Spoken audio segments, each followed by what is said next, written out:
আসসালামু আলাইকুম। আজকে আমরা ফৌজদারি কার্যবিধির দ্বিতীয় ক্লাসে আছি। গতকালকে আমরা অনেকগুলো বিষয় নিয়ে আলোচনা করেছি। ফৌজদারি আদালতের বিভিন্ন শ্রেণীর ফৌজদারি আদালতের শ্রেণী বিভাগ আলোচনা করেছি, কি কি ধরনের আদালত রয়েছে, এবং আমরা দেখার চেষ্টা করেছি যে একজন ম্যাজিস্ট্রেট অর্থাৎ একজন জুডিশিয়াল ম্যাজিস্ট্রেটরা তাদের কি কি ক্ষমতা আছে, একজন নির্বাহী ম্যাজিস্ট্রেটদের কি ক্ষমতা আছে, ওনারা কি ধরনের দণ্ড দিতে পারে, ওই বিষয়গুলো আমরা দেখার চেষ্টা করছিলাম। আমরা আপনার জেল হাজতে থাকলে, অর্থাৎ কোনো আসামি যদি হাজতে থাকে, তাহলে সেক্ষেত্রে তার কি পদ্ধতি হবে, এবং যখন তারা একাধিক দণ্ডে দণ্ডিত হবে তখন তাদের আহ, কোন বিষয়টা দেখতে হবে, মানে কিভাবে তাদেরকে দণ্ড নির্ধারণ করা হবে, অর্থদণ্ড বা জরিমানা অথবা কারাদণ্ড একসাথে দিলে কি হবে, সেই বিষয়গুলো আমরা গতকালকের ক্লাসে দেখার চেষ্টা করছিলাম। আমরা সমনের বিষয়টা জানার চেষ্টা করছিলাম, সমন কিভাবে দেওয়া হয়। আমরা দেখার চেষ্টা করছি হুলিয়া ক্রোকি সম্পত্তি পুনরুদ্ধার, এই বিষয়গুলো আমরা দেখার চেষ্টা করেছি। আমরা দেখার চেষ্টা করেছিলাম যে একজন ম্যাজিস্ট্রেট বা একজন পুলিশ যখন কিভাবে এই যে গ্রেপ্তারের পর কতক্ষণ পর্যন্ত ওনারা রাখতে পারবে, এরপরে কতক্ষণ পরে, মানে কত সময়ের মধ্যে এদেরকে ম্যাজিস্ট্রেটের নিকট স্থানান্তর করতে হবে, সেই বিষয়গুলো আমরা দেখার চেষ্টা করছিলাম। আশা করছি আপনারা ভালোভাবে দেখেছেন। আসলে ধারাভিত্তিক যদি আপনাদের নলেজ থাকে, রিটেন পরীক্ষার জন্য আপনারা শুধু ড্রাফটিং গুলো দেখবেন, আর হচ্ছে হলো যে যে পয়েন্ট গুলো আছে, এগুলো কিছুটা পয়েন্ট আছে মেন কিওয়ার্ড দিয়ে, এগুলো মনে রাখার চেষ্টা করবেন। আদার্সওয়াইজ আহ তেমন একটা সমস্যা হওয়ার কথা না। আর বিশেষ করে ফৌজদারি কার্যবিধিতে ওইভাবে ঢালাও ভাবে কোনো কিছু মুখস্থ করার ওইরকম কিছু তেমন নাই। হ্যাঁ, সবগুলো ধারাভিত্তিক গল্প, ধারা থেকে আপনারা আহ ওইভাবে রিলেট করে লিখতে পারবেন। আশা করছি আপনাদের কাজে লাগবে। আমরা দেখেন, আহ, এখন যে বিষয়টা আমরা আপনাদেরকে দেখানোর চেষ্টা করছি সেটা হলো, যদিও লেস ইম্পর্টেন্ট, অর্থাৎ পরোয়ানা। পরোয়ানা সম্পর্কিত অন্যান্য যে বিধি আছে, যে ধারা 90-তে বলতেছে যে সমনের পরিবর্তে বা সমনের অতিরিক্ত পরোয়ানা জারি, যেক্ষেত্রে আদালত এই বিধির ধারা কোনো ব্যক্তির হাজির হইবার জন্য সমন ইস্যু করতে ক্ষমতাপ্রাপ্ত, সেক্ষেত্রে লিখিত কারণ লিপিবদ্ধ করিয়া তাহার গ্রেপ্তারের জন্য পরোয়ানা ইস্যু করতে পারে। সমন ইস্যু করবার পূর্বে অথবা পরে, কিন্তু হাজির হইবার জন্য নির্ধারিত সময়ের পূর্বে অথবা আদালতের যদি এরূপ বিশ্বাস করিবার কারণ ঘটে যে সে পলায়ন করিয়াছে, সে সমন মান্য করবে না, সে যদি উক্ত সমন অনুসারে হাজির হইতে ব্যর্থ হয়, তাহার হাজির হইবার জন্য সমন সময় মতো যথারীতি জারি হইয়াছে বলিয়া প্রমাণিত হয়, এরূপ ব্যর্থতার জন্য যুক্তিসঙ্গত কারণ প্রদর্শন করা না হয়।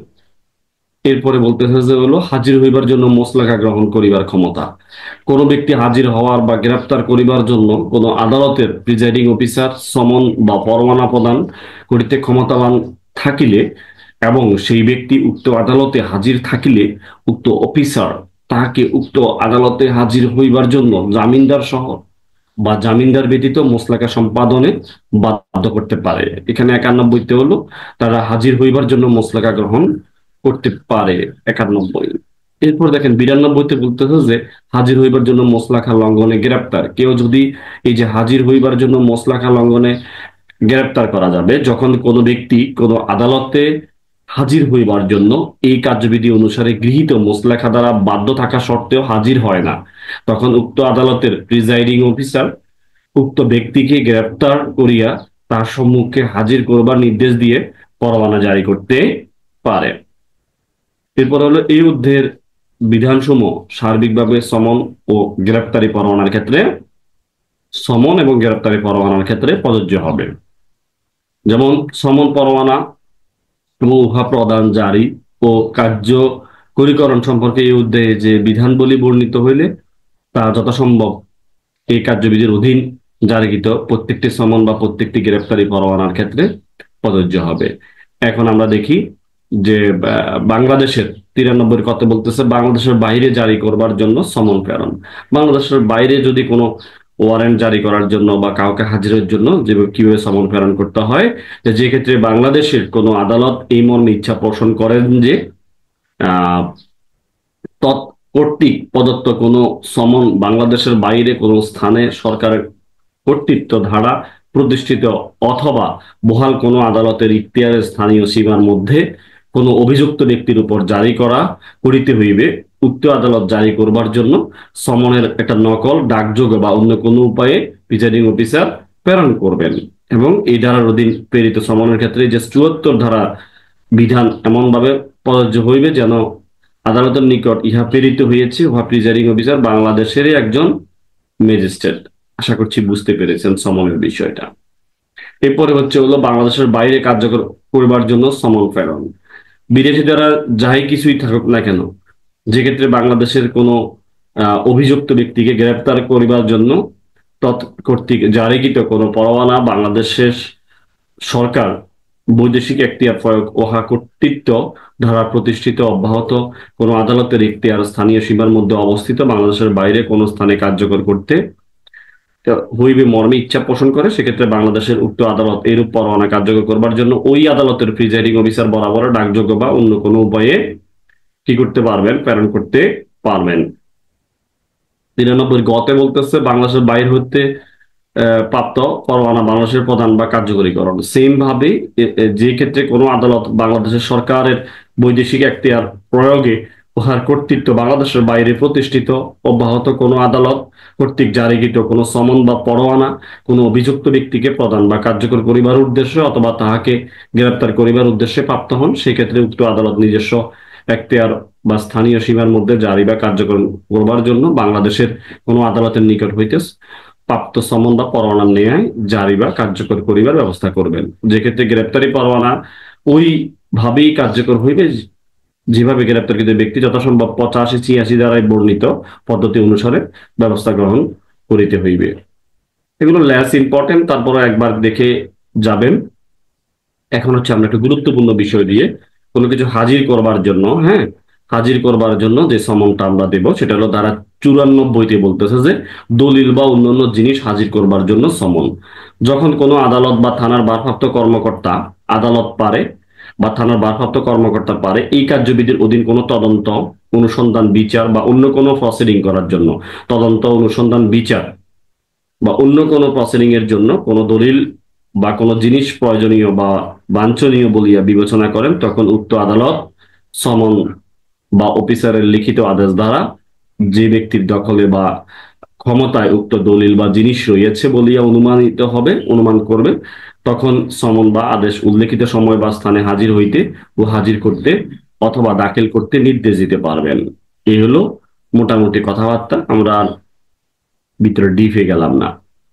এটা হলো হাজির করবার জন্য সমন জারি করতে পারবেন, ৯৪-তে আছে, এতটুকু মনে রাখলে আপাতত চলবে। এরপরে দেখেন আমরা একটু ৯৫ চিঠি এবং টেলিগ্রাফ সম্পর্কিত পদ্ধতি। কোন জেলা magistrate, chief judicial magistrate, chief metropolitan magistrate, high court বিভাগ, দায়রা আদালতের মতে ঐরূপ হেফাজতে কোনো দলিল, পার্সেল অথবা বস্তু এই কার্যবিধির অধীন পরিচালিত কোনো তদন্ত, অনুসন্ধান, বিচার প্রসিডিং উদ্দেশ্যে প্রয়োজন হলে উক্ত ম্যাজিস্ট্রেট বা আদালত ক্ষেত্রমতে কি করতে পারে, ডাক বা টেলিগ্রাফ কর্তৃপক্ষকে কোনো নির্দিষ্ট ব্যক্তির নিকট এরূপ দলিল, পার্সেল বা বস্তু অর্পণ করতে বলতে পারেন। অন্য কোনো নির্বাহী বা জুডিশিয়াল ম্যাজিস্ট্রেট বা পুলিশ কমিশনার বা জেলা পুলিশ সুপারিনটেন্ডেন্টের মতে এরূপ কোনো দলিল বা পার্সেল, বস্তু এরূপ কোনো উদ্দেশ্য প্রয়োজন হলে তিনি উক্ত জেলা ম্যাজিস্ট্রেট, উক্ত judicial magistrate, chief metropolitan magistrate বা আদালতের আদেশ সাপেক্ষে ক্ষেত্রমতে ডাক বা টেলিগ্রাফ বিভাগের দ্বারা তল্লাশি পরিচালনা করবার উক্ত দলিল বা পার্সেল বা ব্যক্তি আটক করবার ব্যবস্থা করতে পারবেন। এরপরে আমরা বেশি বিস্তারিত যাচ্ছি না, আমরা প্রাইভেট ক্লাসে আরো বিস্তারিত আলোচনা করব। আমরা একটু ধারাগুলো দেখার চেষ্টা করি। গুরুত্বপূর্ণ ধারা ৯৬, যখন তল্লাশি পরোয়ানা জারি করা হইবে। যখন কোনো আদালত এই মর্মে বিশ্বাস করিবার কারণ থাকে যে যে ব্যক্তির উপর ৯৪ ধারার অধীন কোনো সমন বা আদেশ ৯৫ ধারার উপধারার অধীন কোনো রিকুইজিশন জারি করা হয়েছে বা হইতে পারে, সেক্ষেত্রে এরূপ সমন বা রিকুইজিশন মোতাবেক দলিল বা বস্তু দাখিল করবে না, অথবা এরূপ দলিল বা কোনো বস্তু দখলে আছে বলে আদালতের জানা নেই, অথবা আদালত মনে করে যে সাধারণ তল্লাশি বা পরিদর্শন দ্বারা এই কার্যবিধির অধীন পরিচালিত কোনো অনুসন্ধান, বিচার বা অন্য কোনো প্রসিডিং এর উদ্দেশ্য সাধিত হইবে, তাহলে তল্লাশি পরোয়ানা ইস্যু করতে পারবে, এবং যে ব্যক্তির উপর এই পরোয়ানা নির্দেশিত হইবে তিনি পরোয়ানা অতঃপর বর্ণিত বিধান অনুসারে তল্লাশি বা পরিদর্শন করতে পারবে। এই ধারায় বর্ণিত কোনো কিছুই জেলা ম্যাজিস্ট্রেট, চিফ জুডিশিয়াল ম্যাজিস্ট্রেট ব্যতীত কে পারবে? জেলা এবং চিফ জুডিশিয়াল ম্যাজিস্ট্রেট অন্য কোনো ম্যাজিস্ট্রেট কে ডাক বা টেলিগ্রাফ কর্তৃপক্ষের হেফাজতে থাকা কোনো দলিল বা পার্সেল অন্য কোনো বস্তু তল্লাশির জন্য পরোয়ানা মঞ্জুর করিবার কর্তৃত্ব দিবে না। এটা মাইন্ডেড। 96-তে এসে বলতেছে যে ওনারা কি করতে পারবে? জেলা ম্যাজিস্ট্রেট বা চিফ জুডিশিয়াল ম্যাজিস্ট্রেট ছাড়া বাকিরা এরকম কোনো ডাক বা টেলিগ্রাফ কর্তৃপক্ষের হেফাজতে থাকা কোনো দলিল বা পার্সেল অন্য কোনো বস্তু তল্লাশির জন্য পরোয়ানা মঞ্জুর করিবার কর্তৃত্ব দিবে না, অর্থাৎ ওনাদের ক্ষমতা থাকবে না। আশা করছি বুঝতে পেরেছেন। 96টা গুরুত্বপূর্ণ যখন তল্লাশি পরোয়ানা জারি করা যাবে। হ্যাঁ, এই হলো 96 গুরুত্বপূর্ণ, রিটেনের জন্য গুরুত্বপূর্ণ। এরপরে হলো আমরা দেখব 97 পরোয়ানা নিয়ন্ত্রণের ক্ষমতা, লেস ইম্পর্টেন্ট। আদালত প্রয়োজন মনে করলে পরোয়ানা কোনো নির্দিষ্ট স্থান বা উহার অংশ বিশেষ সুস্পষ্টভাবে উল্লেখ করিয়া দিতে পারবে, এবং তল্লাশি বা পরিদর্শন কেবলমাত্র উক্ত স্থান বা উহার অংশ বিশেষের জন্য সীমাবদ্ধ থাকবে, এবং যে ব্যক্তির উপর উক্ত পরোয়ানা কার্যকর করিবার দায়িত্ব থাকবে তিনি কেবলমাত্র সুস্পষ্টভাবে উল্লেখিত স্থান বা অংশ তল্লাশি পরিদর্শন করতে পারবেন।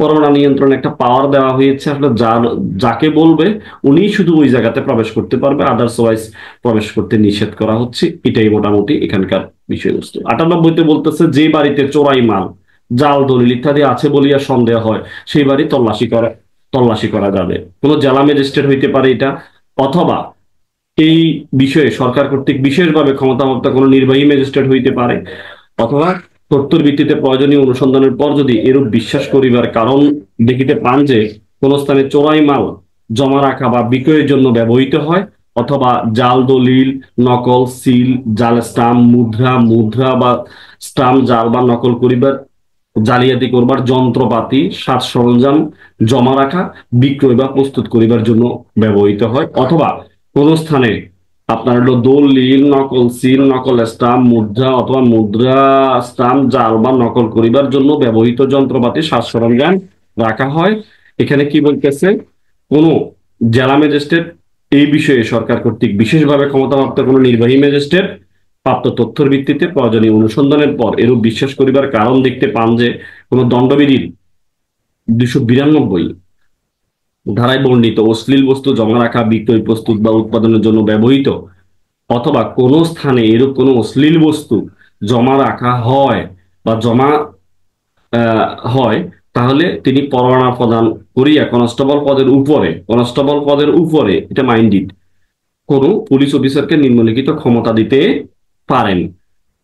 তাহলে ওই পরোয়ানা অনুসারে সাহায্য লই এরূপ স্থানে প্রবেশ করিবার জন্য, এবং পরোয়ানায় বর্ণিত উপায়ে উক্ত স্থানে তল্লাশি করবার জন্য, এবং দলিল, স্টাম্প, জাল এগুলো যা যা আছে এগুলো টিস করার জন্য এরকম আপনার সার্চ ওয়ারেন্ট জারি করতে পারেন। আশা করছি বিষয়টা বুঝতে পেরেছেন। তাহলে আপনার এটা গুরুত্বপূর্ণ, আপনার 98 গুরুত্বপূর্ণ যে যে বাড়িতে চোরাই মাল, জাল দলিল আছে বলিয়া সন্দেহ হয় সেই বাড়ি তল্লাশি করা যাবে। তবে এখানে কারা পারবে? নির্বাহী ম্যাজিস্ট্রেট অথবা জেলা ম্যাজিস্ট্রেট। হ্যাঁ, ক্ষমতাপ্রাপ্ত নির্বাহী ম্যাজিস্ট্রেট বা জেলা ম্যাজিস্ট্রেটের কে পাওয়ার দেওয়া হয়েছে। এরা যদি চায় কোনো কনস্টেবলের উপরে কোনো পুলিশ অফিসারকে ওইরূপ তল্লাশি করার জন্য ক্ষমতা দিতে পারবেন। আশা করছি বুঝতে পেরেছেন। এই ধারাটা গুরুত্বপূর্ণ আছে। এর পরবর্তীতে আমরা দেখি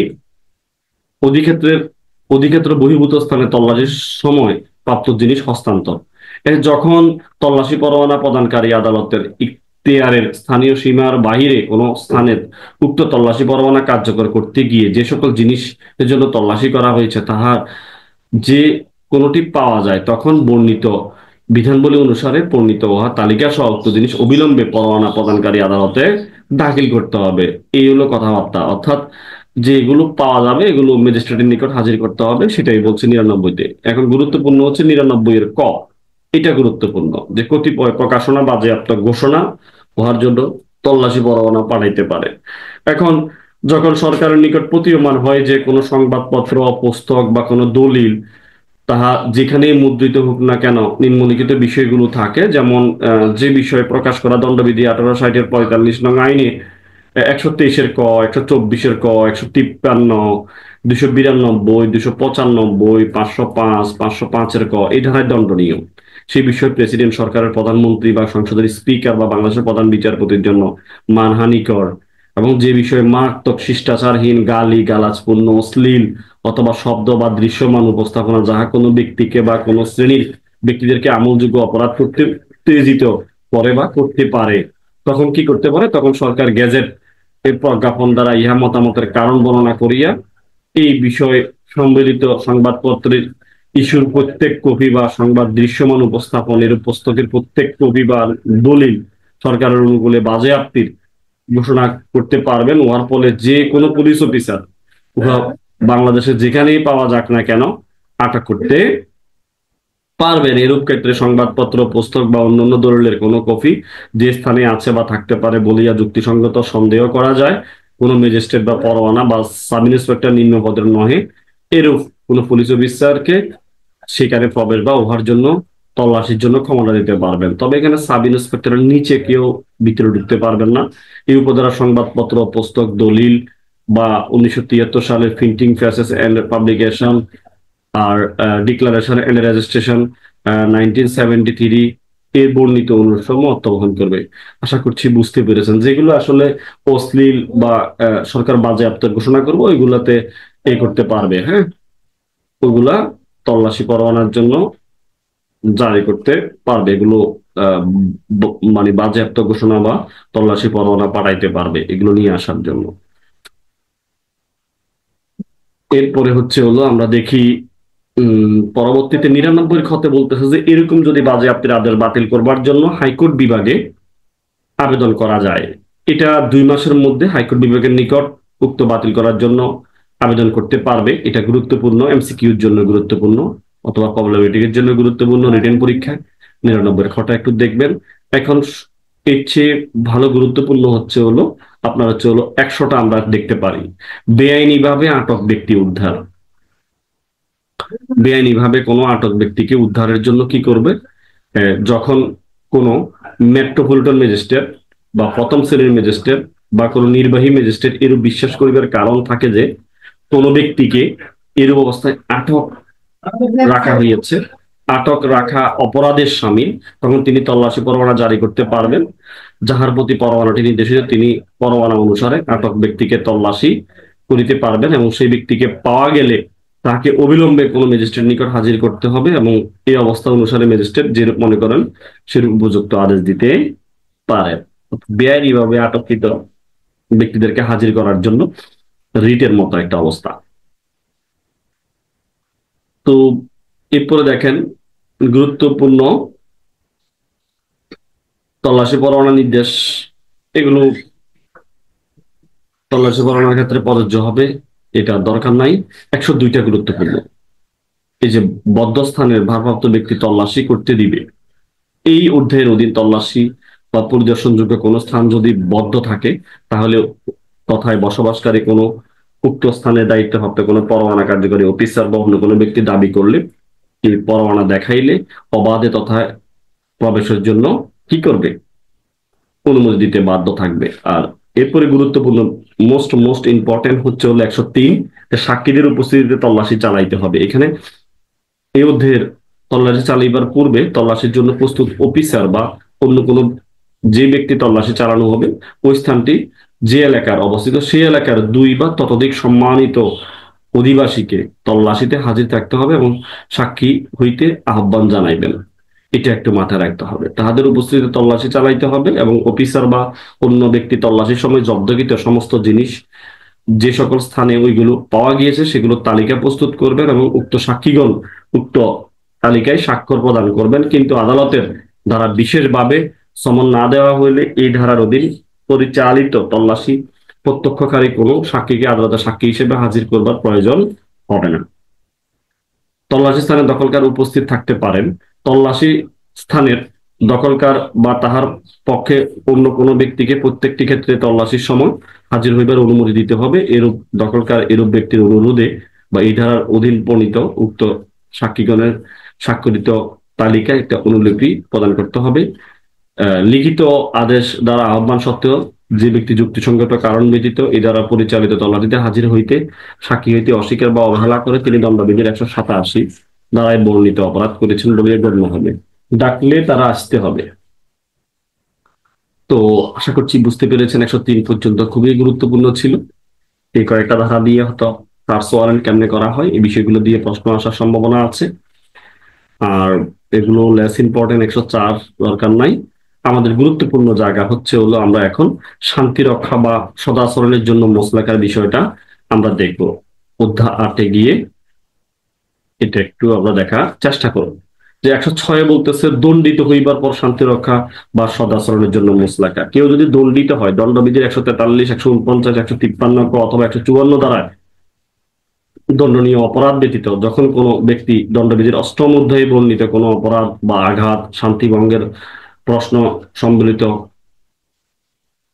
অন্য কোনো অপরাধ অথবা উহা উস্কানি দিয়ে অথবা ভীতি পরিদর্শনের অপরাধে অভিযুক্ত হইয়া হাইকোর্ট বিভাগ, দায়রা আদালত, মেট্রোপলিটন প্রথম শ্রেণীর ম্যাজিস্ট্রেট আদালত কর্তৃক দোষী সাব্যস্ত হয়, উক্ত আদালত এই অভিমত ব্যক্ত করেন যে উক্ত ব্যক্তির নিকট হতে শান্তি রক্ষা বা মোসলাকা গ্রহণ করা প্রয়োজন, তখন আদালত উক্ত ব্যক্তিকে দণ্ডাদান করিবার সময় তাহাকে যেমন উপযুক্ত মনে করবে তেমন মেয়াদের জন্য 3 বছরের অধিক, এই 3 বছরের অধিক নহে শান্তি রক্ষা বা জামিনদার সহ বা ব্যতীত তাকে মোসলাকা নিতে পারবে।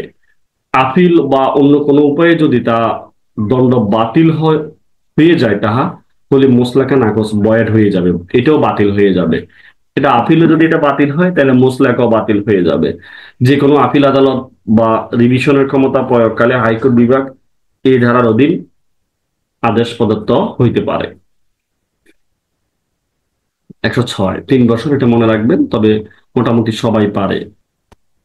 আমরা দেখতেছিলাম অন্যান্য ক্ষেত্রে শান্তিরক্ষা মোসলাখা বা সদাচরণের মোসলাখা দেখতেছিলাম। 107-এ বলতেছে যে অন্যান্য ক্ষেত্রে শান্তিরক্ষার মোসলাখা যখন কোনো জেলা ম্যাজিস্ট্রেট অথবা নির্বাহী ম্যাজিস্ট্রেটকে জানানো হয় যে কোনো ব্যক্তি সম্ভবত শান্তি ভঙ্গ করতে পারে বা সর্বসাধারণের প্রশান্তি বিনষ্ট করতে পারে অথবা এমন কোনো অন্যায় কাজ করতে পারে যাহার ফলে সম্ভবত শান্তি ভঙ্গ হইতে পারে বা সর্বসাধারণের প্রশান্তি বিনষ্ট হইতে পারে, তখন উক্ত ম্যাজিস্ট্রেট যদি মনে করেন যে অগ্রসর হওয়ার মতো পর্যাপ্ত কারণ রয়েছে তাহলে তিনি অতঃপর বর্ণিত উপায়ে যে সময় নির্ধারণ করা উপযুক্ত মনে করেন ওই সময়ের মধ্যে, যাহা 1 বছরের অধিক নয়, মনে রাখতে হবে 1 বছর, 1 বছরের অধিক নয়, উক্ত ব্যক্তিকে কেন 1 বছরের অধিককাল পর্যন্ত আপনার শান্তি রক্ষার জন্য জামিনদার সহ বা ব্যতীত মোসলাকা সম্পাদনের আদেশ দেওয়া হইবে না তার কারণ দর্শাইতে বলবেন।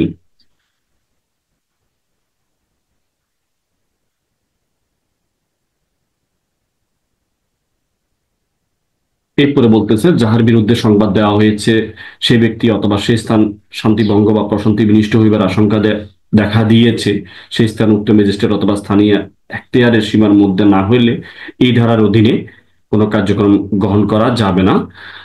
যে ব্যক্তির বিরুদ্ধে সংবাদ দেওয়া হয়েছে সে ব্যক্তি যে স্থানে শান্তিভঙ্গ বা প্রশান্তি বিনষ্ট হওয়ার আশঙ্কা দেখা দিয়েছে সেই স্থানে উভয় ম্যাজিস্ট্রেটের এখতিয়ারের স্থানীয় সীমার মধ্যে না হলে ম্যাজিস্ট্রেট ব্যতীত অন্য কোনো ম্যাজিস্ট্রেট সামনে প্রক্রিয়া গ্রহণ করা যাবে না। ম্যাজিস্ট্রেট এক উপধারার অধীন ক্ষমতা প্রয়োগ না করা হলে তখনকার পদ্ধতি, যে ম্যাজিস্ট্রেট আমরা এত ডিপে কি যাওয়ার দরকার আছে না, আমরা এত ডিপে এখন আর যাব না। আমরা দেখলাম যে অন্যান্য ক্ষেত্রে শান্তি রক্ষার জন্য যে মোসলাখার বিধানটা আছে সেখানে কে পারে, জেলা ম্যাজিস্ট্রেট বা নির্বাহী ম্যাজিস্ট্রেট কতদিনের জন্য মোসলাখার আদেশ দিতে পারে, সেটা হলো 1 বছরের অধিক নয়, 1 বছরের জন্য পারে। এর পরবর্তীতে আমরা যাই 108-এ কি বলতেছে।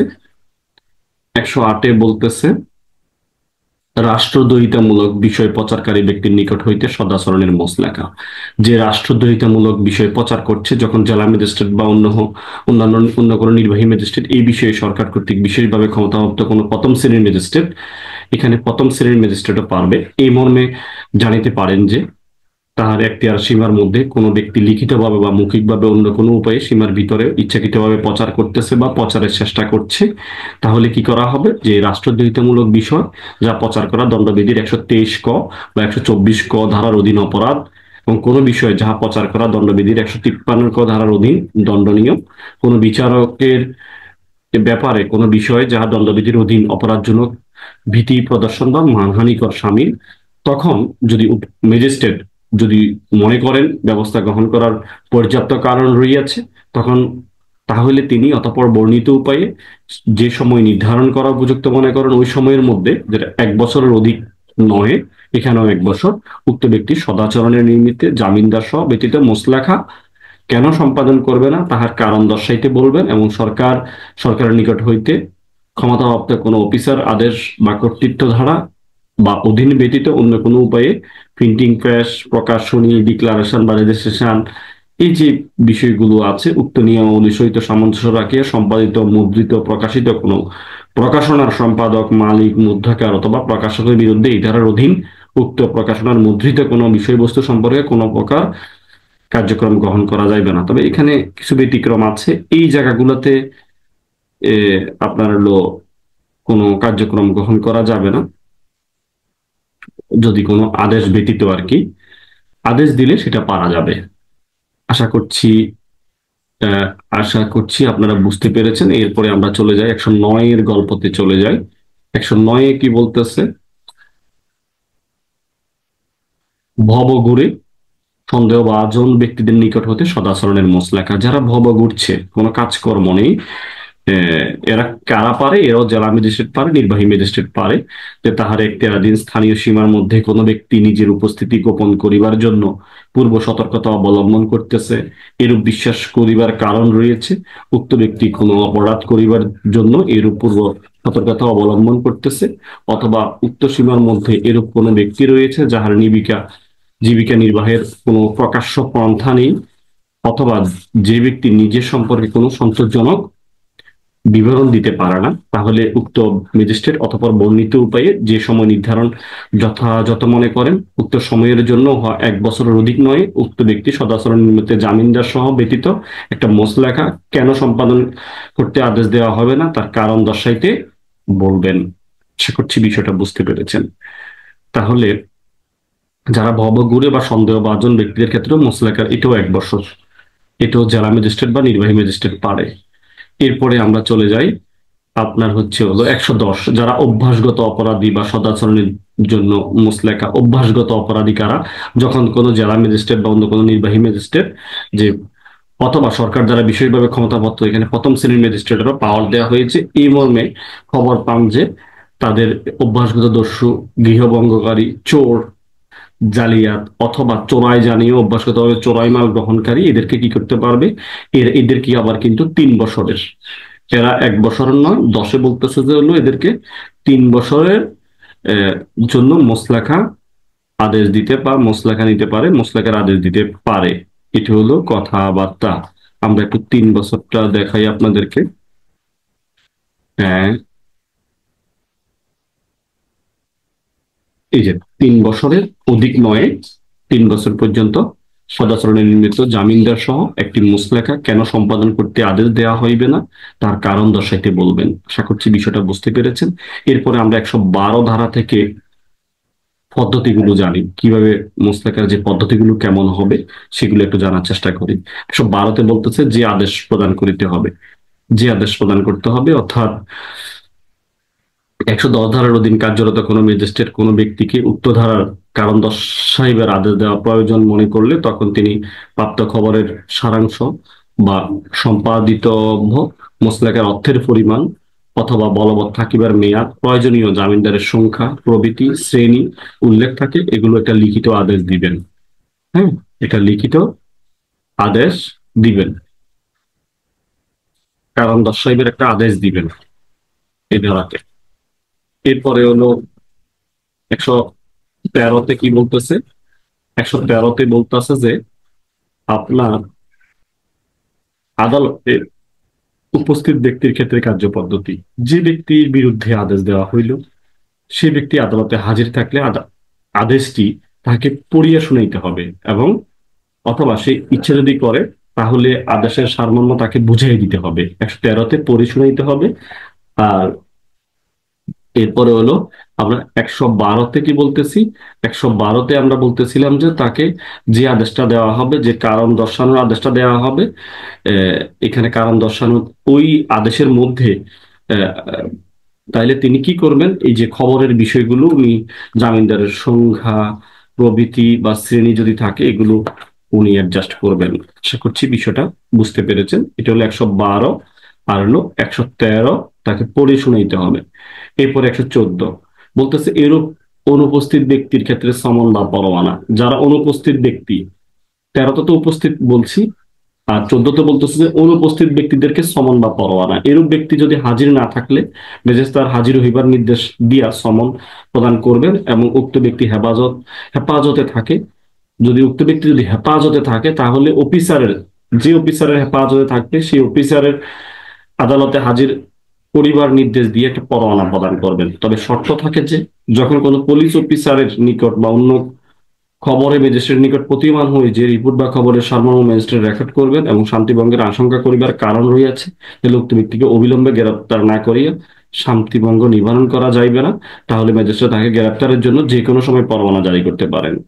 এখন তাকে হাজির হওয়ার জন্য যেখানে হেফাজতে আছে ওখান থেকে আসতে বলতে পারবেন, অথবা সে যদি বেশি ডেঞ্জার প্রকৃতির হয় তাহলে তাকে কি করতে পারবেন, গ্রেপ্তার করতেও নির্দেশ দিতে পারবেন। 14তে সেটাই বলছে। 15তে বলতেছে সমন বা পরোয়ানা সহিত যে 112 ধারার যে আহ অনুসারে প্রদত্ত আদেশের নকলটা সংযুক্ত করে দিবেন। আমরা 112 ধারাতে বলছিলাম না কি কি বিষয় লাগবে, এখানে জামিনদারের সংখ্যা কয়জন, কতদিন, প্রকৃতি ইত্যাদি বিষয়গুলো এই করতে হবে। এবং 114 ধারা অনুসারে জারিকৃত প্রত্যেকটি সমন বা পরোয়ানা সহিত 112 ধারা অনুসারে প্রদত্ত আদেশের একটি নকল দিতে হবে, এবং সমন বা পরোয়ানা প্রদানকারী নির্বাহকারী অফিসার যে ব্যক্তির উপর সমন জারি করলো, গ্রেপ্তার করা হলো, তাহার উক্ত নকল প্রত্যার্পণ করা হবে। এই গেল 15। 116-তে বলতেছে যে ব্যক্তিগত হাজিরা থেকে মওকুফ করার ক্ষমতা।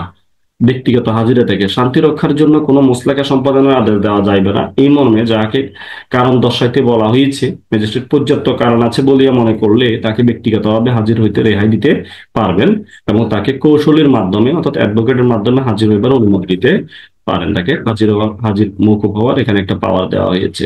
এরপরে 117-তে বলতেছে যে খবরের সত্যতা সম্পর্কে আরো অনুসন্ধান। যদি দেখা যাচ্ছে যে না, এখানে আরো আরো অনুসন্ধান করার প্রয়োজন তার সত্যতা সম্পর্কে, তাহলে সে কি করতে পারে, যখন কোনো আদালতের উপস্থিত 112 ধারা অনুসারে অথবা 113 ধারা অনুসারে, 112 ধারা অনুসারে তো কি কি আদেশের মধ্যে কি কি থাকবে, 113 ধারা অনুসারে ওনাকে পড়ে শুনাইতে হবে, শুনেছে অথবা বুঝিয়ে দেওয়া হয়েছে। 114 ধারা অনুসারে সমন বা পরোয়ানা মোতাবেক কোনো ম্যাজিস্ট্রেট নিকট হাজির হয়েছে বা তাকে তার হাজির করা হয়েছে, সেই খবরের উপর ভিত্তি করিয়া সেই খবরের সত্যতা সম্পর্কে ম্যাজিস্ট্রেট অনুসন্ধান করবেন, এবং যেমন প্রয়োজন বলে প্রতীয়মান হবে তিনি আরো সাক্ষ্য গ্রহণ করবেন। এবং সেক্ষেত্রে আদেশে শান্তি রক্ষার জন্য জামানত দাবি করা হয়, সেক্ষেত্রে সে আদেশে সদাচরণের জন্য জামানত দাবি করা হয়, সেক্ষেত্রে ম্যাজিস্ট্রেট কর্তৃক মামলার বিচারের ক্ষেত্রে বিচার পরিচালনা ও সাক্ষ্য লিপিবদ্ধ করিবার জন্য অতঃপর যে পদ্ধতি নির্ধারিত হয়েছে এরূপ অনুসন্ধান যথাসম্ভব অনুরূপ হইবে। ব্যতিক্রমে যে অভিযোগ গঠন করা প্রয়োজন হবে না যদি ম্যাজিস্ট্রেট মনে করেন যে শান্তিভঙ্গ বা সর্বসাধারণের প্রশান্তি বিনিষ্ট বা অপরাধ নিবারণ বা জননিরাপত্তার আশু ব্যবস্থা করা প্রয়োজন হয়, তাহলে তিনি উপধারা 1 অনুসারে পরিচালিত অনুসন্ধানের প্রাপ্তি সাপেক্ষে লিখিতভাবে কারণ উল্লেখ করিয়া 112 ধারা অনুসারে আদেশ দেওয়া হইবে ইত্যাদি এই বিষয়গুলো। এরপরে হলো আমরা 118 ধারাতে দেখি জামানত প্রদানের আদেশ দিতে পারে। এরূপ অনুসন্ধানের পর যদি প্রমাণিত হয় যে শান্তিরক্ষা সদাচরণের জন্য যাহার সম্পর্কে অনুসন্ধান করা হইল ক্ষেত্র বিশেষ শান্তিরক্ষা বা সদাচরণের জন্য তাহার জামিনদার সহ বা ব্যতীত মোসলেকা সম্পাদন করা প্রয়োজন, তাহলে ম্যাজিস্ট্রেট সেই মর্মে আদেশ দিবেন যে 112 ধারার অধীন প্রদত্ত আদেশ যেরূপ নির্ধারিত হয়েছে তাহা অপেক্ষা ভিন্ন প্রকৃতির বা বৃহত্তর প্রকৃতির অর্থের বা দীর্ঘতম সময়ের জন্য দিতে আদেশ দেওয়া যাইবে না। দ্বিতীয়ত, ঘটনার পারিপার্শ্বিকতা যথাযথভাবে বিবেচনার পর প্রত্যেকটি মোস্তলাকার অর্থের পরিমাণ নির্ধারিত বা অতিরিক্ত হইবে না। তৃতীয়ত, যে ব্যক্তির ব্যাপারে অনুসন্ধান করা হইলে সে নাবালক হইলে কেবলমাত্র তাহার জামিনদারগণ কর্তৃক মোস্তলাকা সম্পাদিত হবে। নাবালক হইলেও সে এক্ষেত্রে তার অভিভাবক দ্বারা জামানত প্রদান করতে হবে। মোস্তলাকার এই বিষয়টা আসছে 118-তে। এরপরে হচ্ছে আমরা 119টা দেখি, যাহার বিরুদ্ধে খবর দেওয়া হয়েছে তাকে অব্যাহতি।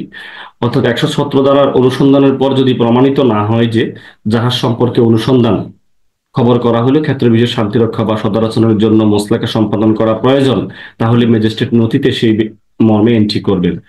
উক্ত ব্যক্তি যদি কেবলমাত্র অনুসন্ধানের উদ্দেশ্যে হেফাজতে থাকে তাহলে তাকে মুক্তি দিবেন, এবং উক্ত ব্যক্তি যদি হেফাজতে না থাকে তাহলে অভিযোগ থেকে অব্যাহতি দিবেন।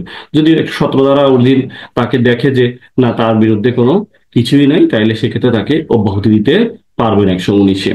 আশা করছি বুঝতে পেরেছেন। 120 লেস ইম্পর্টেন্ট। আমরা 123টা একটু দেখবো।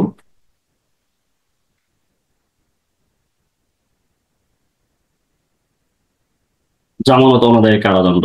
106 থেকে 118 ধারা অনুসারে জামানত দিবার উদ্দিষ্ট কোনো ব্যক্তি যদি সেদিন হতে জামানতের মেয়াদ শুরু হবে সেদিন অথবা পূর্বে জামানত না দেয়, তাহলে অতঃপর উল্লেখিত ক্ষেত্র বিধে তাকে কারাগারে আটক রাখতে হবে।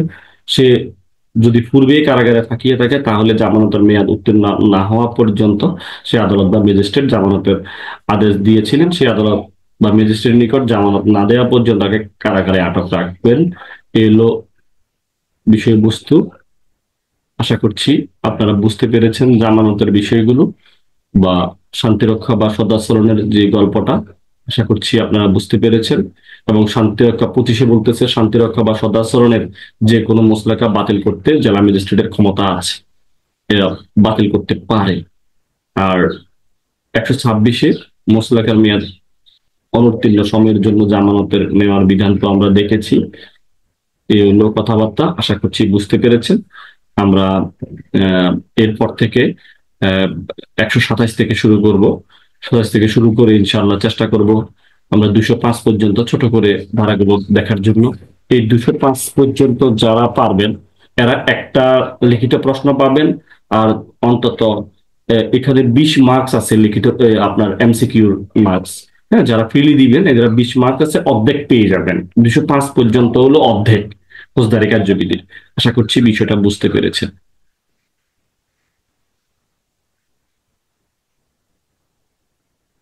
আসসালামু আলাইকুম। আমরা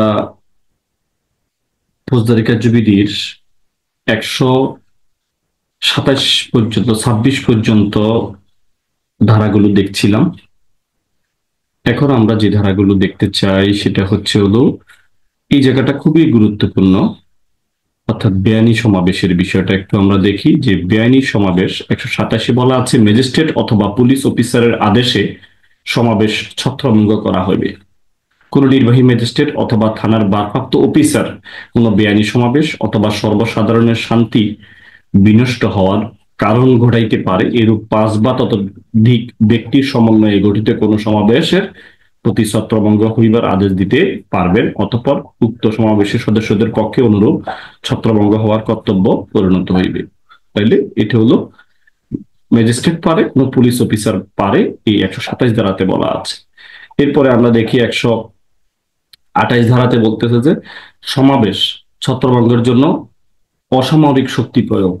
এখানে অসামরিক বলতে হলো নর্মাল পাবলিককে বোঝানো হয়েছে যে এরূপ আদেশ প্রাপ্তির পর এরূপ কোন সমাবেশ যদি ছত্রভঙ্গ না হয় অথবা এরূপে আদেশ প্রাপ্ত না হইয়া উক্ত সমাবেশ যদি এরূপ আচরণ করে যাহার ফলে ছত্রভঙ্গ না হইবার সংকল্প প্রকাশ পায়, তাহলে নির্বাহী ম্যাজিস্ট্রেট অথবা থানার ভারপ্রাপ্ত অফিসার বলপূর্বক উক্ত সমাবেশ ছত্রভঙ্গ করিবার জন্য অগ্রসর হইতে পারবেন। এরূপ সমাবেশ ছত্রভঙ্গ করিবার উদ্দেশ্যে বাংলাদেশ সশস্ত্র বাহিনীর সৈনিক, নাবিক, বৈমানিক অফিসার নয় এমন কোন পদের পুরুষ ব্যক্তির সহযোগিতা চাইতে পারবেন। এই যে নর্মাল কোন লোকের সহযোগিতা চাওয়া যাবে প্রয়োজনে সমাবেশে অংশগ্রহণকারী ব্যক্তিদের গ্রেপ্তার করতে বা আটক করতে, অথবা যাদেরকে আইন অনুসারে সাজা বা দণ্ড দেওয়া যাইতে পারে। এখানে সিভিল ফোর্স, এই যে সিভিলের বিষয়টা এখানে আসছে, সিভিল ফোর্স দিয়েও এখানে গ্রেপ্তার করাইতে পারে। প্রথমে 127-এ কি করবে? 127-এ হলো ম্যাজিস্ট্রেট বা পুলিশ অফিসার এটাকে ছত্রভঙ্গ করার জন্য আদেশ দিবেন। এরপরে হলো আপনার হলো অসামরিক লোকজন অর্থাৎ সিভিল ফোর্স ইউজ করতে পারেন 128-এ। এরপরে দেখে আমরা 129-এ সামরিক শক্তি প্রয়োগ করতে পারে। এরূপ কোন সমাবেশ যদি অন্য কোনো উপায়ে ছত্রভঙ্গ করা না যায়, জননিরাপত্তার জন্য যদি উহা ছত্রভঙ্গ করা প্রয়োজন বলিয়া বিবেচিত হয়, তাহলে উপস্থিত সর্বোচ্চ পদের নির্বাহী ম্যাজিস্ট্রেট অথবা মহানগরী এলাকায় পুলিশ কমিশনার সামরিক শক্তি ধারা উহা ছত্রভঙ্গ করিবার ব্যবস্থা করতে পারবেন। মিলিটারি ইউজ করতে পারবে, ইউজ অফ মিলিটারি ফোর্স। আশা করছি বুঝতে পেরেছেন। 129-এ 130-এ বলতেছে যে যে সমাবেশ ছত্র ভঙ্গ করিবার জন্য ম্যাজিস্ট্রেট কর্তৃক বা বাহিনীর অধিনায়কের যে কি কর্তব্য, যখন কোনো নির্বাহী ম্যাজিস্ট্রেট বা কোনো পুলিশ কমিশনার সামরিক শক্তি প্রয়োগ করিয়া কোন সমাবেশ ছত্রভঙ্গ করিবার সিদ্ধান্ত গ্রহণ করে, তিনি বাংলাদেশ সেনাবাহিনীর যে কোনো সংখ্যক সৈন্য দায়িত্বপ্রাপ্ত বা কোনো কমিশন নন কমিশন অফিসারকে সামরিক শক্তি প্রয়োগ করিয়া এরূপ কোন সমাবেশ ছত্রভঙ্গ করিবার কাজে যাহারা উক্ত সমাবেশে অংশগ্রহণ করে তাহাদিওকে ম্যাজিস্ট্রেট বা পুলিশ কমিশনের নির্দেশ অনুসারে গ্রেপ্তার বা আটক করিবার কাজে ব্যবহার করতে পারবেন। প্রয়োজন বোধে সমাবেশ ছত্রভঙ্গ করিবার জন্য বা আইন অনুসারে শাস্তি দিবার জন্য তাহাদিওকে গ্রেপ্তার করতে পারবেন। এরূপ প্রত্যেকটি অফিসার নিজে যে উপায়ে ভালো মনে করেন সেই উপায়ে ম্যাজিস্ট্রেট এরূপ রিকুইজিশনের প্রতি পালন করবেন। তবে এইভাবে করতে গিয়ে সমাবেশ ছত্রভঙ্গ বা লোকজন গ্রেপ্তার বা আটকের সহিত সামঞ্জস্য রাখিয়া যত সম্ভব কম শক্তি প্রয়োগ করবেন, এটা একটু মাথায় রাখতে হবে। এবং ব্যক্তি ও সম্পত্তির কম ক্ষতি সাধন করবেন। এরকম করতে গিয়ে এখানে কম শক্তি প্রয়োগ করার জন্য বলতেছে, কম ক্ষতি সাধন করার জন্য বলতেছে সেনাবাহিনীদেরকে বা যারাই দায়িত্বরত, এখানে একটু রিস্ট্রিকশন করা হয়েছে। এরপরে বলতেছে যে জনসমাবেশ ছত্রভঙ্গ করিতে কমিশন প্রাপ্ত সামরিক অফিসারের ক্ষমতা।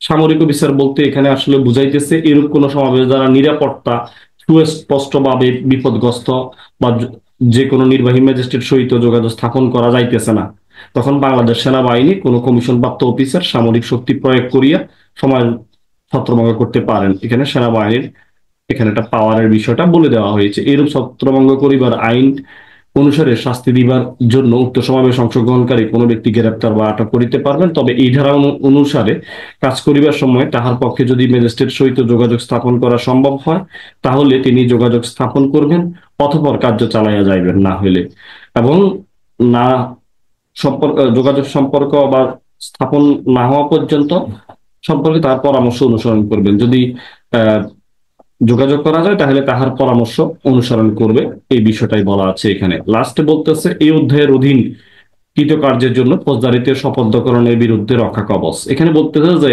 যারা এই কাজগুলো করছে অর্থাৎ সরকার অনুমোদন ব্যতীত কোনো ব্যক্তির বিরুদ্ধে এই অধ্যায়ের অধীনকৃত বলিয়া বিবেচিত কোনো কার্যের জন্য ফৌজদারি আদালত মামলা দায়ের করা যাবে না। হ্যাঁ, যারা যারা এই ছত্রভঙ্গ করার জন্য সহযোগিতা করছে এদের বিরুদ্ধে ফৌজদারি মামলা করা যাবে না। এই অধ্যায়ের অধীন সরল বিশ্বাসে কার্য পরিচালনাকারী কোনো ম্যাজিস্ট্রেট বা পুলিশ অফিসার বা 131 ধারা সরল বিশ্বাসে কার্য পরিচালনাকারী কোনো অফিসার বা 130 ধারার অধীনে রিকুইজিশন অনুযায়ী সরল বিশ্বাসে কার্য পরিচালনাকারী কোনো ব্যক্তি যে আদেশ তিনি মানতে বাধ্য, এরূপ কোনো আদেশ পালন করতে গিয়ে কোনো কার্য পরিচালনাকারী কোনো নিম্ন পদস্থ অফিসার, সৈনিক, স্বেচ্ছাসেবক কার্য দ্বারা কোনো অপরাধ করিয়াছে বলিয়া গণ্য হবে না। তবে শর্ত থাকে যে সরকার অনুমোদন ব্যতীত বাংলাদেশ সেনাবাহিনী কোনো অফিসার বা সৈনিকের বিরুদ্ধে কোনো ফৌজদারি আদালত এইরূপ মামলা দায়ের করা যাবে না। আশা করছি বিষয়টা বুঝতে পেরেছেন। এখানে কিছুটা ওনাদেরকে বাঁচানো হয়েছে। এরপরে দেখেন আমরা একটু পাবলিক নয়সেন্স দেখি। জনসাধারণের উৎপাতের বিষয়টা অধ্যায় 10-এ আলোচনা করা হয়েছে। উৎপাতের বিষয়গুলো 133-এ বলতেছে যে উৎপাত অপসারণের জন্য সত্য সাপেক্ষে আদেশ দিতে পারে যখন কোনো জেলা ম্যাজিস্ট্রেট অথবা নির্বাহী ম্যাজিস্ট্রেট অথবা প্রথম শ্রেণীর ম্যাজিস্ট্রেট রিপোর্ট অথবা অন্য কোনো সংবাদ পাইয়া এবং প্রয়োজন অনুসারে সাক্ষ্য যদি থাকে তা গ্রহণ করিয়া যদি মনে করে যে জনসাধারণ আইনসঙ্গতভাবে ব্যবহার করিতেছে বা করিতে পারে, এইরূপ কোনো পথ, নদী, খাল বা প্রকাশ্য স্থান হইতে বেআইনিভাবে বাধা বা উৎপাত অপসারণ করা প্রয়োজন।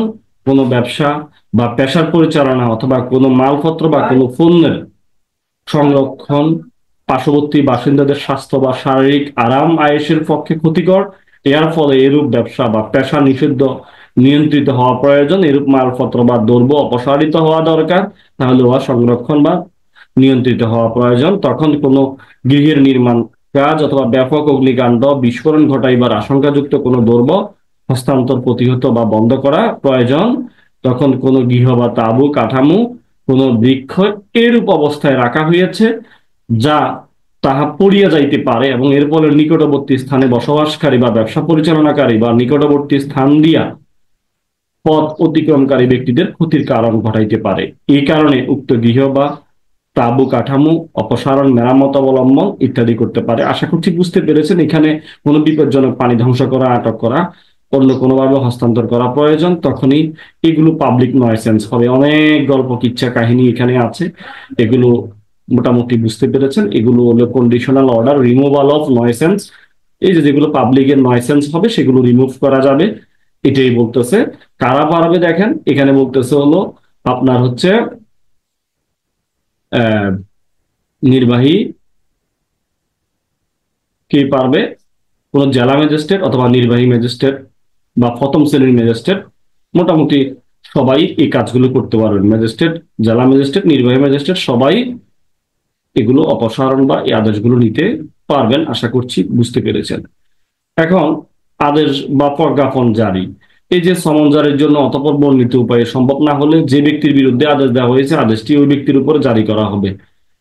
এগুলো লেস ইম্পর্টেন্ট, দরকার নাই, 135 দরকার নাই। এরূপ করতে ব্যর্থ হইলে তার কি হবে বলতে হবে যে উক্ত ব্যক্তি যদি উক্ত কার্য সম্পাদন না করেন বা হাজির না হন তাহলে কারণ দর্শান, তাহলে তিনি দণ্ডবিধির 188 দ্বারা নির্ধারিত অর্থদণ্ডে দণ্ডিত হইবেন এবং আদেশটি স্থায়ী করা হবে। কারণ দর্শাবের জন্য হাজির হলে তখনকার কি পদ্ধতি হবে সেই বিষয়গুলো এখানে বলা আছে। যে কারণ দর্শাইবার জন্য সে হাজির হইলে তখনকার পদ্ধতি, তিনি যদি হাজির হন তাহলে আদেশের বিরুদ্ধে কারণ দর্শান, তাহলে ম্যাজিস্ট্রেট 20 অধ্যায়ে বর্ণিত বিধান অনুযায়ী এই বিষয়ে সাক্ষ্য গ্রহণ করবেন এবং ম্যাজিস্ট্রেট যদি এই মর্মে সন্তুষ্ট হন যে আদেশটি যুক্তিসঙ্গত, যথার্থ নয়, তাহলে সেক্ষেত্রে কোনো ব্যবস্থা গ্রহণ করা যাইবে না। ম্যাজিস্ট্রেট যদি সন্তুষ্ট না হন তাহলে আদেশটি স্থায়ী করা, সন্তুষ্ট না হন তাহলে আদেশটি কি হবে না, স্থায়ী করা হবে না। এই বিষয়গুলো এখানে বলা আছে। এরপরে আমরা একটু চলে যাব, গুরুত্বপূর্ণ একটা অধ্যায় আমরা চলে যাই, সেটা হচ্ছে হলো আমরা চলে যাব হলো এখানে 42-এ একটা ধারা আছে যে অনুসন্ধান সাপেক্ষে নিষেধাজ্ঞা দেওয়ার বিষয় আছে। অনুসন্ধান সাপেক্ষে নিষেধাজ্ঞা দিতে পারে যে 133 ধারার অধীন আদেশ দিবার সময় ম্যাজিস্ট্রেট যদি মনে করেন যে জনসাধারণের প্রতি গুরুতর রকমের আসন্ন বিপদ বা ক্ষতি নিবারণের জন্য আশু ব্যবস্থা গ্রহণ করা প্রয়োজন, তাহলে বিষয়টি সিদ্ধান্ত সাপেক্ষে তিনি উক্ত বিপদ এড়াইতে বা ক্ষতি নিবারণের জন্য যেরূপ প্রয়োজন মনে করবেন সেরূপ নিষেধাজ্ঞা বা সেই ব্যক্তির বিরুদ্ধে আদেশ দেওয়া হয়েছে জারি করতে পারবেন। এবং উক্ত ব্যক্তি সঙ্গে সঙ্গে নিষেধাজ্ঞা পালন না করেন তাহলে উক্ত বিপদ এড়ানো বা ক্ষতি নিবারণের জন্য ম্যাজিস্ট্রেট যেরূপ ভালো মনে করেন সেরূপ ব্যবস্থা অবলম্বন করতে পারবেন এবং ব্যবস্থা নিতে পারবেন। কোন ম্যাজিস্ট্রেট সরল বিশ্বাসে এই ধারার অধীন কোনো কিছু করলে ওর বিরুদ্ধে দেওয়ানি মামলা চলিবে না। এটাও একটু তাদেরকে মোটামুটি পাওয়ার দেওয়া হয়েছে, বাঁচিয়ে দেওয়া হয়েছে। এরপরে 143-এ বলতেছে ম্যাজিস্ট্রেট জনসাধারণের উৎপাতের পুনরাবৃত্তি করা বা অব্যাহত রাখার নিষেধ প্রদান করতে পারবেন, এটা দেখবেন। এরপরে এখন আমরা 11 অধ্যায়টা দেখব, খুবই গুরুত্বপূর্ণ। 144 দ্বারা সবার মুখে মুখে প্রচলন। 144 দ্বারা কি জিনিস, কিন্তু এটা কোথায় আছে, কেমনে কার্যকর হয় সেটা তো আইনের ছাত্র ছাড়া কেউই বুঝে না। বাট দেখেন এখানে উৎপাত বা আংশিক বিপদের ক্ষেত্রে তৎক্ষণাৎ সম্পূর্ণ আদেশ জারির ক্ষমতা, এটা জেলা ম্যাজিস্ট্রেট বা অন্য কোনো নির্বাহী ম্যাজিস্ট্রেট পারে। এই ধারার অধীন অগ্রসর হইবার মতো যথেষ্ট কারণ রয়েছে, এটা নিবারণ করা বা দ্রুত প্রতিকার বাঞ্ছনীয় বলিয়া মনে করেন, তাহলে কি করবেন, সে সকল ক্ষেত্রে এরূপ ম্যাজিস্ট্রেট লিখিত আদেশ বা ঘটনার মূল বিষয়বস্তু বর্ণনা করিয়া 134 ধারায় বর্ণিত পদ্ধতিতে জারি করিয়া ব্যক্তিকে কোন নির্দিষ্ট কাজ হইতে বিরত থাকিবার অথবা কোন নির্দিষ্ট সম্পত্তি তাহার দখলে কিংবা ব্যবস্থাধীনে লইবার নির্দেশ দিতে পারবেন, যদি ম্যাজিস্ট্রেট বিবেচনা করেন যে তাহার নির্দেশে আইন সঙ্গতভাবে নিযুক্ত কোনো প্রতি বাধা, বিরক্তি, ক্ষতি অথবা বাধা, বিরক্তি, ঝুঁকি, মানুষের জীবন, স্বাস্থ্য, নিরাপত্তার প্রতি বিপদ বা জনশান্তির বিরক্তি, দাঙ্গা, মারামারির সম্ভাবনা আছে, তখন এটা সহায়তা করবে। জরুরি পরিস্থিতিতে যাহার উপর আদেশ দেওয়া হয়েছে সময় মতো তাহার উপর নোটিশ জারি করবার মতো পরিস্থিতি নাই, সে সকল ক্ষেত্রে একতরফা ভাবে এটা জারি করতে পারবে 144 দ্বারা। এরপরে বলতেছে এই আদেশের কোনো ব্যক্তি বিশেষের প্রতি কোনো বিশেষ স্থানে ঘন ঘন গমনকারী বা সফরকারী জনসাধারণের প্রতি নির্দেশিত হইতে পারবে। এরপরে হচ্ছে হলো যে কোনো ম্যাজিস্ট্রেট যদি সোমোটো হইয়া, হ্যাঁ, নিজে নিজে ক্ষতিগ্রস্ত ব্যক্তির আবেদন ক্রমে, অথবা নিজেও পারবে অথবা ক্ষতিগ্রস্ত ব্যক্তির আবেদন ক্রমে এই ধারা অনুসারে নিজের বা অধীনস্থ কোনো ম্যাজিস্ট্রেট তাহার পূর্ববর্তী ম্যাজিস্ট্রেট কর্তৃক আদেশ বাতিল বা পরিবর্তন করতে পারে। এখানে কেউ আবেদন করলে এটা বাতিলও করতে পারে, চাইলে ম্যাজিস্ট্রেটও এটা বাতিল করতে পারে। এরপরে 5 নম্বরে বলতেছে এরূপ কোনো আবেদনপত্র পাওয়া গেলে ম্যাজিস্ট্রেট আবেদনকারীকে শীঘ্রই ব্যক্তিগতভাবে বা কৌশলের মাধ্যমে বা আইনজীবীর মাধ্যমে তার নিকট হাজির হইবার এবং আদেশের বিরুদ্ধে কারণ দর্শানোর সুযোগ দিবেন, এবং ম্যাজিস্ট্রেট যদি আবেদন সম্পূর্ণরূপে বা আংশিক বাতিল করেন তাহলে তিনি লিখিতভাবে এরূপ কারণ লিপিবদ্ধ করবেন। এরপরে দেখেন মানুষের জীবন স্বাস্থ্য নিরাপত্তার প্রতি বিপদ বা দাঙ্গা বা মারামারির আশঙ্কার ক্ষেত্রে সরকারি গেজেট প্রজ্ঞাপন ধারা অনুরূপ নির্দেশ না দিলে এই দ্বারা প্রদত্ত কোনো আদেশ 2 মাসের অধিক বলবৎ থাকবে না। অর্থাৎ 144 ধারার আদেশটা 2 মাসের বেশি বলবৎ থাকা যায় না। তবে এই ধারার বিধানগুলি মহানগর এলাকায় প্রযোজ্য হবে না। এটা মহানগর এলাকায় আহ, পারবে না। মহানগর এলাকায় দিতে হলে পুলিশ কমিশনার আহ দিতে পারে আর কি, সে বিষয়টাই বলা আছে, আমরা সামনের দিনে দেখবো ইনশাআল্লাহ। এই যে বলতেছে যে মেট্রোপলিটন এলাকা পুলিশ কমিশনারকে 144 ধারার ক্ষমতা দেওয়া হয়েছে। মেট্রোপলিটন ম্যাজিস্ট্রেট, মেট্রোপলিটন পুলিশ কমিশনারকে 144 ধারার ক্ষমতা দেওয়া হয়েছে। আমরা 144 ধারা পড়তেছিলাম। এই যে 144 ধারা খুব গুরুত্বপূর্ণ। এই 144 ধারা মনে রাখবেন কিভাবে, সেটার জন্য কিছু টেকনিক আপনাকে মাথায় রাখতে হবে। এখানে 7টা উপধারা আছে। তো সেটা কি? প্রথমে হলো কোন ম্যাজিস্ট্রেট 144 ধারা জারি করতে পারেন? কে? জেলা ম্যাজিস্ট্রেট। কে পারেন? জেলা ম্যাজিস্ট্রেট পারেন। কোন নির্বাহী ম্যাজিস্ট্রেট পারেন। এটা আমরা এম দিয়ে মনে রাখবো। দেখেন, এরপরে হচ্ছে হলো আমরা দেখি, এরপরে সামনে যাই। এখানে 2-2 বলতেছিল নোটিশ লাগবে, একতরফা নোটিশ দিবেন কারণ পরিস্থিতি ছিল না।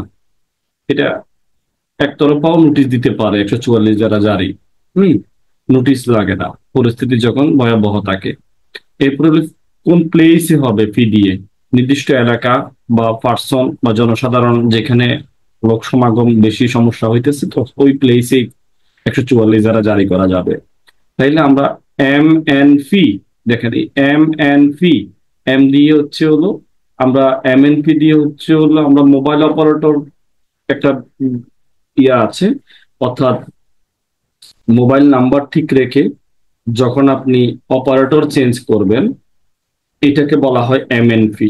এমএনপি মোবাইল নাম্বার ঠিক রেখে আপনি কি করতে পারবেন, আপনি যে কোনো অপারেটরে শিফট হইতে পারবেন, এই বিষয়টাই হলো এমএনপি।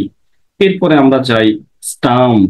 যদি এটাকে যদি রূপক করতে বলি, এমএনপি করতে আমার স্টাম্প লাগবে। তাহলে এ দিয়ে হচ্ছে হলো আমার অল্টার করব, পরিবর্তন। ম্যাজিস্ট্রেট যে কোনো কর্মকর্তা এটা কি করতে পারে, পরিবর্তন করতে পারে। এটা পরিবর্তন করতে পারে, যে কোনো কর্মকর্তা সেটা পরিবর্তন করতে পারবে। এরপরে কি করতে হবে, লাস্টে হলো এস দিয়ে হলো এই যে শোকজ করবে, কারণ দর্শানোর সুযোগ দিবে। 144 দ্বারা বাতিলের কারণ উল্লেখ করতে পারবে এবং টিডি এর টাইম যেটা 2 মাস বলবৎ থাকবে এবং প্রজ্ঞাপন দ্বারা সেটা হয়তো বাড়াইতে পারে।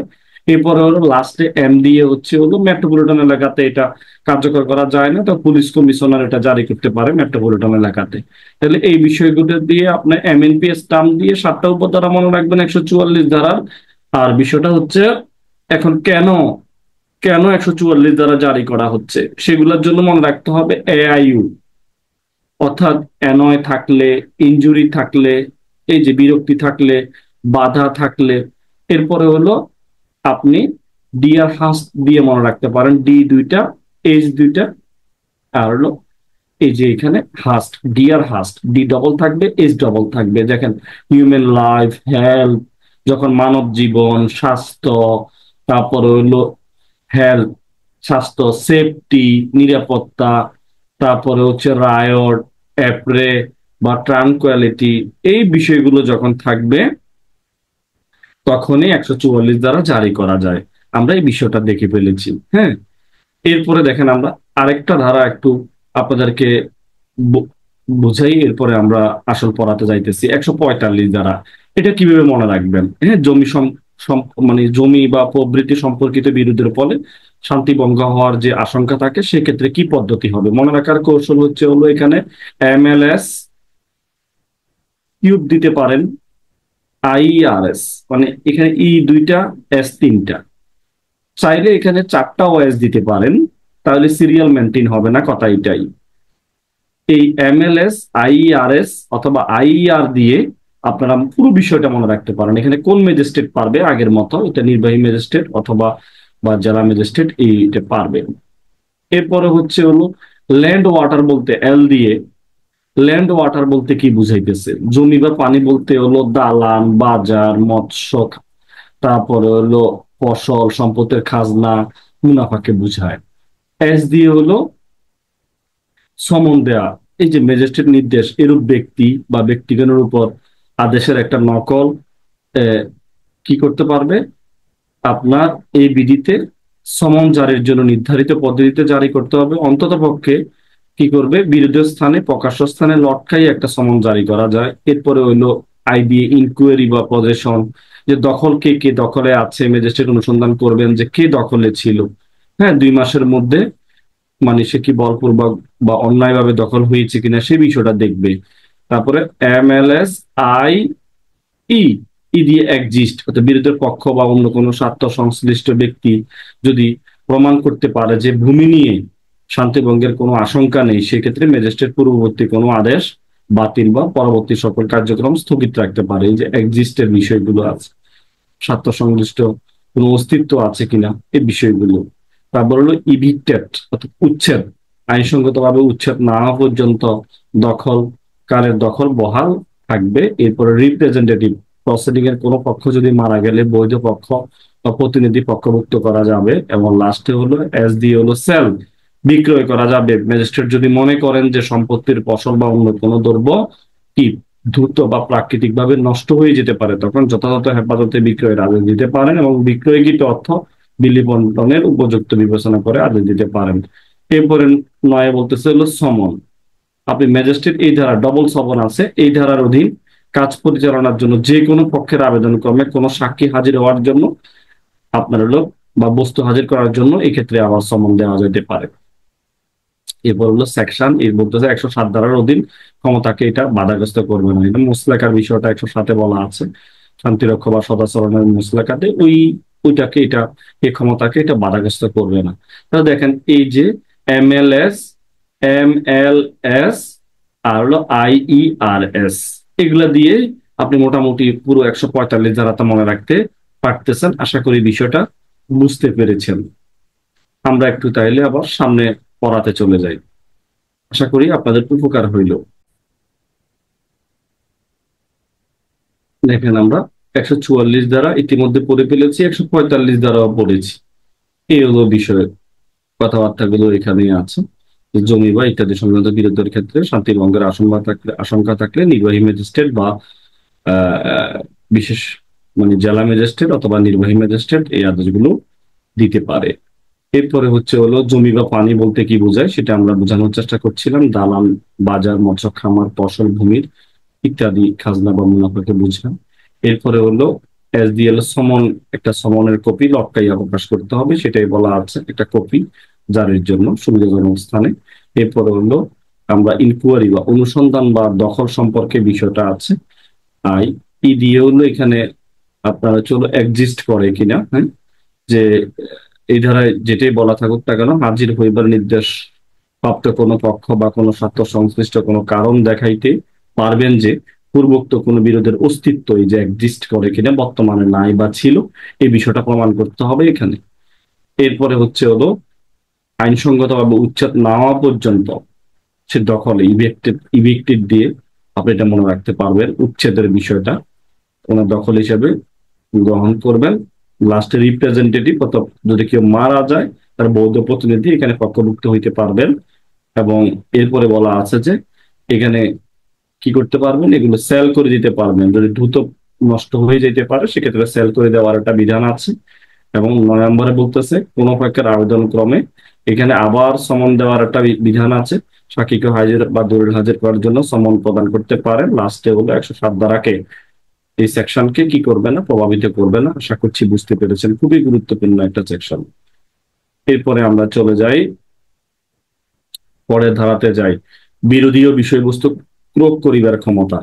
ম্যাজিস্ট্রেট যদি সিদ্ধান্ত গ্রহণ করে যে পক্ষগণের কেউই দখলে ছিলেন না, অথবা বিরোধীয় বিষয়বস্তুতে তাদের মধ্যে কোনো পক্ষ যে এইরূপ দখলে ছিলেন সে সম্পর্কে তিনি নিজে সন্তুষ্ট হইতে অসমর্থ, তাহলে উপযুক্ত আদালত পক্ষসমূহের এবং বিষয়বস্তুতে অধিকার অধিকার অথবা কে দখল পাইতে অধিকারী তাহা নির্ণয় না করা পর্যন্ত তিনি প্রয়োগ করিতে পারবেন।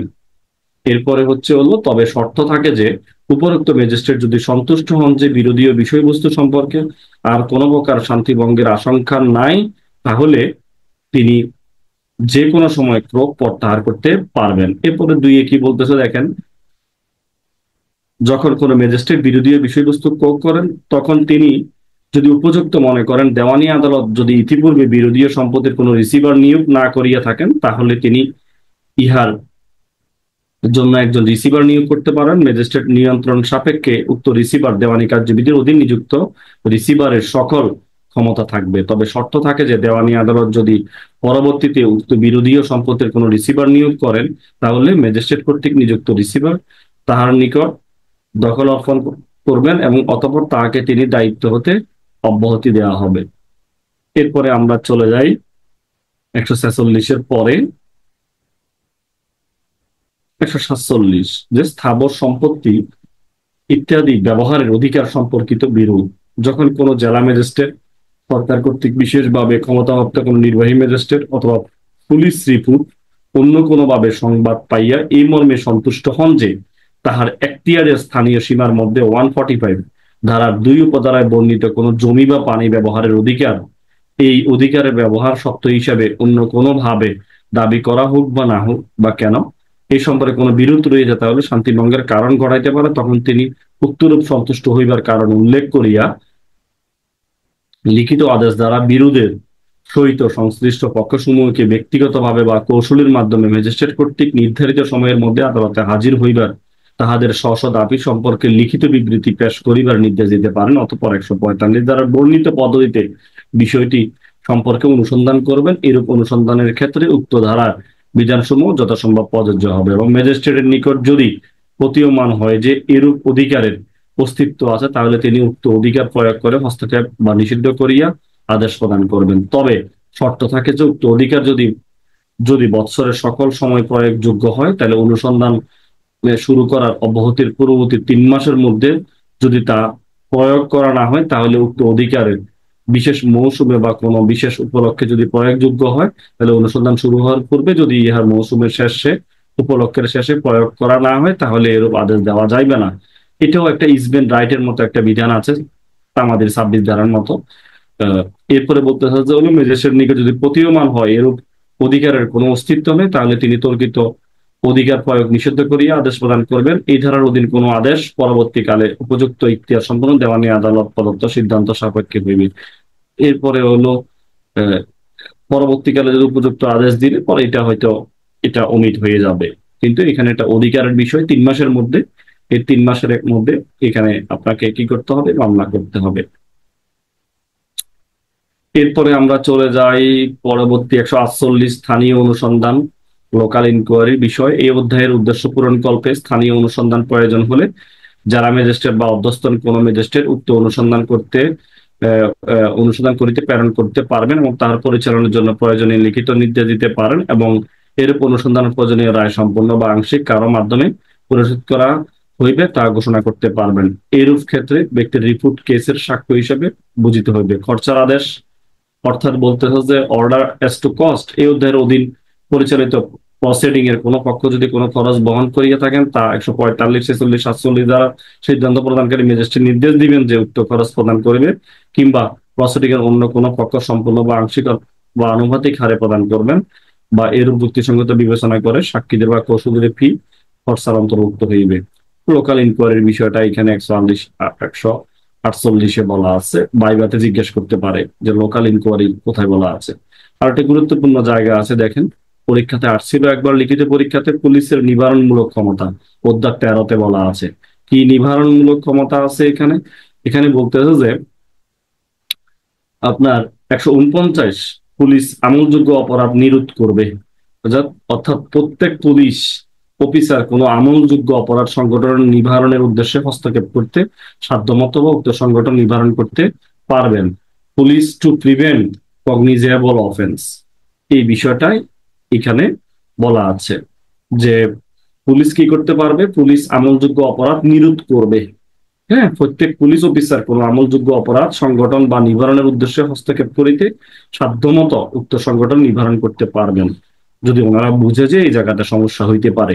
এরপর 150-এ কি বলা আছে? এরূপ অপরাধ সংগঠনের অভিসন্ধির সংবাদ, আমলযোগ্য অপরাধ সংগঠনের বা অভিসন্ধির কোন সংবাদ গ্রহণকারী পুলিশ অফিসার এরূপ সংবাদ সেই পুলিশ অফিসারকে জানাইবেন যার তিনি অধীনস্থ, এবং অন্য কোন পুলিশ অফিসারকে জানাইবেন যাহার দায়িত্ব হইল উহা নিবারণ করা অথবা এরূপ অপরাধ আমলে নেওয়া। তাহলে জানাইবে, এখানে ইনফরমেশন দিবে ডিসাইন টু কমিট সাস অফেন্স, অর্থাৎ এরূপ অপরাধ সংগঠনের অভিসন্ধির সংবাদ দিয়ে দিবে তার অধীনস্থ যারা এ দায়িত্বে থাকবেন, নিবারণমূলক দায়িত্ব থাকবেন, এদেরকে সংবাদ দিবেন। তাহলে সংবাদ দিয়ে আপনারা ইনফরমেশন দিয়ে এটা মনে রাখতে পারেন। এরপরে হলো এখানে কগনিজেবল অফেন্স পেলে এখানে প্রিভেন্টিভ করতে পারেন, প্রতিরোধ দিয়ে মনে রাখতে পারেন। তারপরে হলো এখানে ইনফরমেশন দিয়ে মনে রাখতে পারেন। 150 51-তে বলতেছে এই অপরাধ নিরোধকল্পে গ্রেফতার করা যাবে, এখানে অ্যারেস্ট দিয়ে মনে রাখতে পারেন।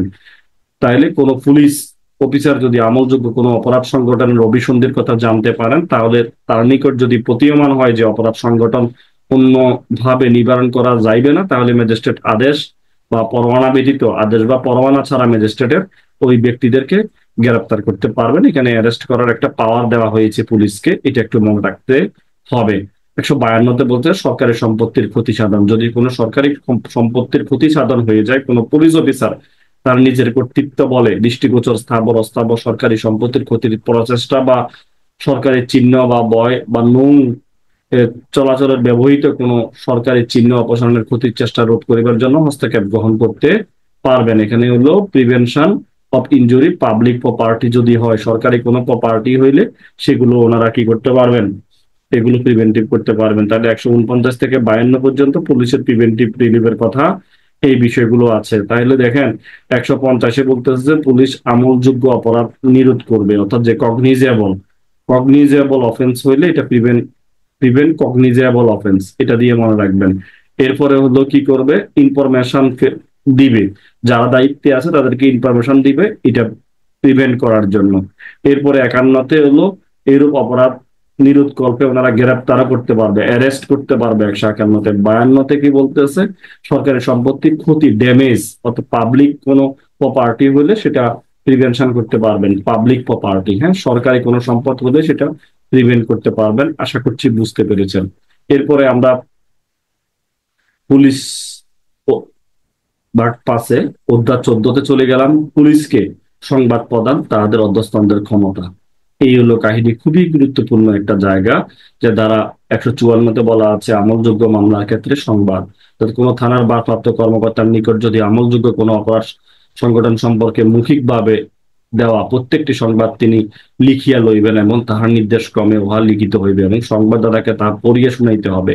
এই কথাগুলো গুরুত্বপূর্ণ। এবং লিখিতভাবে প্রদত্ত উপযুক্ত মতে লিখিত এর প্রত্যেকটি সংবাদ ইহা প্রদানকারী ব্যক্তি কর্তৃক স্বাক্ষরিত হইতে হবে এবং ইহা সারমর্ম অফিসার কর্তৃক এটা সরকারের নির্দেশিত আকারে রক্ষিত বইতে লিপিবদ্ধ করবেন। এই ইনফরমেশন কগনিজেবল, যদি কেস পায় তাহলে এগুলো লিখবে। হ্যাঁ, লিখে যে সংবাদ দিয়েছেন ওনারাও স্বাক্ষর নিবেন, ওনাকে পড়িয়ে শুনাইতে হবে। এরপরে আমলযোগ্য অপরাধ হইলে তাহলে আপনাকে কি করতে হবে? এগুলো আপনার